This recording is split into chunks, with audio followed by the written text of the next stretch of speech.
2부제, 5부제란 용어는 이렇게 자동차에나 어울릴 거라고 생각했건만 마스크에도 이런 말이 붙을 줄은 예상치 못하셨을 겁니다. 이 마스크 하루 생산 능력을 1,300만 개로 올렸지만 5천만 국민의 요구를 충족하기엔 물량이 달리다 보니 선택의 여지가 없었던 듯합니다. 정세균 총리는 콩 한쪽 나누는 심정을 언급하며 마스크 5부제 협조를 당부했습니다. 들어보겠습니다. 콩 한쪽도 나눈다는 심정으로 지금의 위기를 슬기롭게 극복해 나갑시다. 정부도 모든 행정력을 동원하여 차질 없이 시행될 수 있도록 노력하겠습니다. 네, 앞서 김유대 기자의 설명 들으셨습니다만 이 마스크 5부제 전 국민을 출생연도의 마지막 자리에 따라서 이렇게 요일별로 구분하는 것이죠.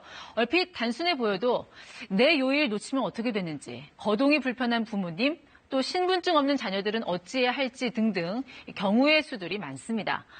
이미 지난 주말부터 약국에는 특히 고령의 어르신들 문의가 빗발친다고 하죠.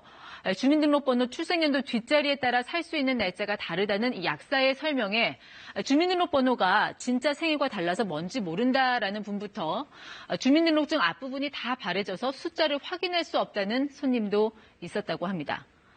물론 이 마스크 5부제에 따라 약국 앞에 길게 줄 서는 풍경은 줄어들 거란 기대가 있습니다. 약국들도 한 사람당 일주일에 2개가 부족할 수는 있지만 보다 많은 사람이 쓰도록 하는 효과는 있을 걸로 예상합니다.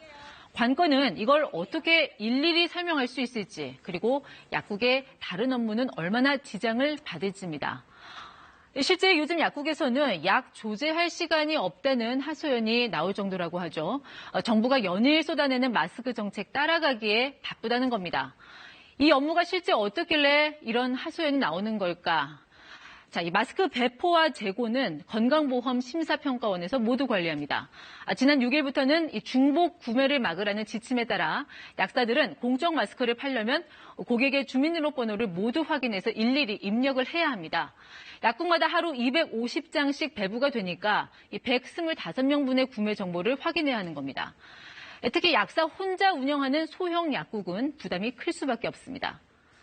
게다가 오늘부터는 이 5부제 실시로 출생연도 끝자리까지 이렇게 요일과 일일이 대조를 해가며 마스크를 판매해야 합니다. 이미 현장의 피로감은 상승할 대로 상승해 있습니다. 이 마스크 품절, 단순한 문구만으로는 설명이 안 되자 이렇게 기나긴 호소문을 띄웁니다. 이 약국 전면에 붙은 장문의 안내문인데 워낙 이 글씨가 길어서 이렇게 나눠서 보여드립니다. 마스크 없습니다. 살려주세요. 하루 몇천 번 이상 말하다 보니 미치겠어요. 마스크 없음. 진짜로 없음. 마스크 판매 여부를 묻는 문의가 잇따르자 이같이 읍소한 것으로 보입니다. 더 이상 안내문을 부착할 곳이 없어 오늘 공적 마스크는 품절됐습니다라는 안내문을 직접 들고 인증사진을 찍은 약사도 등장했습니다. 최근 약사들 사이에서 큰 호응을 얻은 그림 한 장 보실까요? 마스크 없습니다를 되풀이하는 약사들 모습을 이 앵무새에 빗대서 마스크 업무새라고 표현했습니다. 이 마스크 없냐, 언제 오냐 반복되는 질문에 지친 탓인지 아예 답변을 녹음해서 재생하는 약국도 생겨났습니다. 현재 재고가 없습니다. 언제 주문이 가능할지 저희도 모릅니다. 정말 모릅니다. 너무 목이 아파 녹음을 해서 안내드립니다. 죄송합니다.